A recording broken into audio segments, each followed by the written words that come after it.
토라 포션 21번째 키티사 출애굽기 30장 11절에서 34장 35절 말씀, 열왕기상 18장 1절에서 39절 말씀, 고린도전서 8장 1절에서 16절 말씀입니다. 이번 주 토라 포션 키티사의 히브리적 의미는 네가 계수할 때라는 뜻입니다.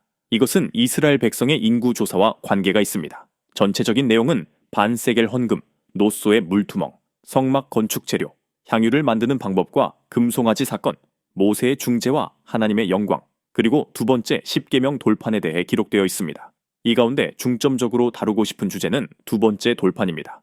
첫 번째 돌판은 하나님의 손으로 직접 적어서 주신 돌판입니다. 하지만 금송아지 사건으로 분노한 모세가 첫 번째 돌판을 깨트립니다. 출애굽기 24장 18절에 따르면 모세는 시내산에서 40일 동안 하나님과 함께 있었습니다. 유대 전승에 따르면 시반월 6일, 즉 오순절에 모세가 시내산에 올라갔다고 합니다. 그리고 40일 후에, 즉 탐무주월 17일에 시내산에서 내려옵니다. 모세의 두 번째 시내산 오름은 엘룰월 1일에 시작합니다. 출애굽기 34장 1절에서 4절에 따르면 하나님께서 모세에게 두 번째 십계명 돌판을 만들라고 명령하십니다. 이때 모세는 직접 만든 돌판을 가지고 시내산에 오릅니다. 그리고 40일 후인 티슈리월 10일, 즉 대속죄일에 내려옵니다. 이때 하나님께서 이스라엘을 완전히 용서하십니다. 우리도 이와 같은 신앙의 여정을 갔습니다. 주님의 은혜로 구원을 받았지만 시간이 지나면서 그 구원의 소중함을 잃어가면서 세상 속에서 금송아지 우상을 만들며 하나님으로부터 멀어지는 순간들이 있습니다. 이때 첫 번째 돌판은 깨어질 수 있습니다. 우리의 순수했던 믿음은 색이 바랬습니다. 주님은 우리에게 다시 한번 말씀하십니다. 회개를 통하여 이번에는 직접 너희 손으로 돌판을 만들어가지고 내게 오라고 말씀하십니다. 첫 번째 돌판은 주님께서 모든 것을 해주셨지만 두 번째 돌판은 우리의 회개의 순종이 필요합니다. 이스라엘이 6월절에 애굽을 탈출하여 하나님의 권능의 손으로 시내산까지 인도함을 받습니다. 그리고 오순절에 시내산에서 하나님의 말씀 율법을 받습니다. 그리고 하나님의 백성이 되겠다고 주님 앞에 고백합니다. 하지만 이스라엘 백성들은 모세가 시내산에 올라가 40일 동안 보이지 않자 아론에게 우상을 만들라고 요구합니다. 이때 금송아지 우상을 만들고 그 앞에서 악한 일을 행합니다. 이때 모세는 거룩한 분노가 일어나 이렇게 말합니다. 출애굽기 32장 26절에서 28절 말씀입니다.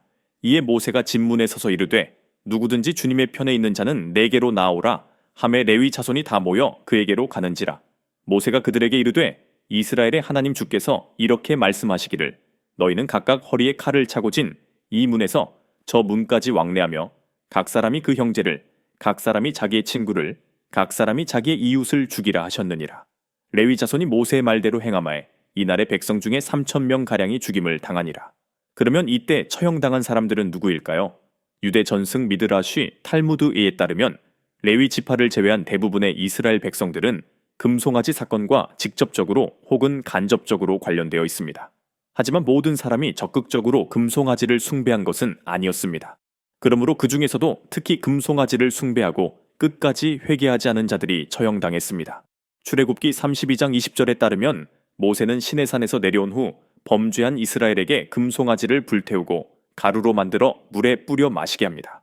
이 과정에서 진심으로 회개한 자들은 용서를 받았고 끝까지 우상을 버리지 않은 자들은 처형당합니다. 미드라쉬는 이스라엘 백성 중 일부가 애굽에서 가져온 우상을 여전히 숭배하려는 경향이 있었고 이들이 금송아지 사건의 주동자가 됐다고 전합니다. 그러므로 레위 지파가 죽인 3,000명은 이 금송아지 숭배를 주도하고 끝까지 회개하지 않은 자들로 해석됩니다. 모든 이스라엘이 직접적으로 혹은 간접적으로 죄를 지었지만 회개하지 않은 자들만 죽임을 당했습니다. 레위 지파는 무고한 자들을 죽인 것이 아니라 끝까지 우상 숭배를 멈추지 않은 자들만 처형한 것입니다.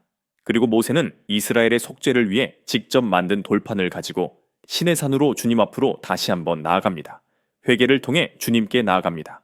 두 번째 돌판의 신앙은 이 세상에서 직접 간접적으로 죄의 영향을 받은 주의 백성들이 주께 죄를 고백하고 다시 한번 주께 회개함으로 순종으로 나아가야 합니다. 대제사장인 예수와께서 우리를 위해 하늘의 지성소에서 중보하고 계십니다. 히브리서 8장 1절에서 2절 말씀에 따르면 우리에게 이러한 대제사장이 계시니 곧 하늘에서 위엄의 보좌 우편에 앉으신 이시라. 그가 성소와 참 장막에서 섬기시나니라고 합니다. 주님의 보혈로 우리의 구원은 시작되었지만 아직 완전히 이루어지지는 않았습니다. 6월절에 구원이 시작되었지만 완전한 용서는 대속죄일에 받습니다. 사망의 권세가 무너지고 우리가 부활할 때에야 비로소 우리는 완전한 구원을 받습니다. 예수와께서 만왕의 왕으로 재림하실 때 하나님의 죽은 백성들이 먼저 부활하고 살아서 주님을 영접하는 자들도 부활의 몸으로 변화받습니다. 데살로니가 전서 4장 16절에서 17절 말씀입니다. 주께서 호령과 천사장의 소리와 하나님의 나팔 소리로 친히 하늘로부터 강림하시리니 그리스도 안에서 죽은 자들이 먼저 일어나고 그 후에 우리 살아남은 자들도 그들과 함께 구름 속으로 끌어올려 공중에서 주를 영접하게 하시리니 그리하여 우리가 항상 주와 함께 있으리라. 그러므로 첫 번째 돌판이 깨어진 것을 애통하고 회개하며 겸손함으로 두 번째 돌판을 가지고 주님 앞에 나아가서 끝까지 순종의 믿음으로 주님만을 섬기는 우리 모두가 되기를 기도합니다.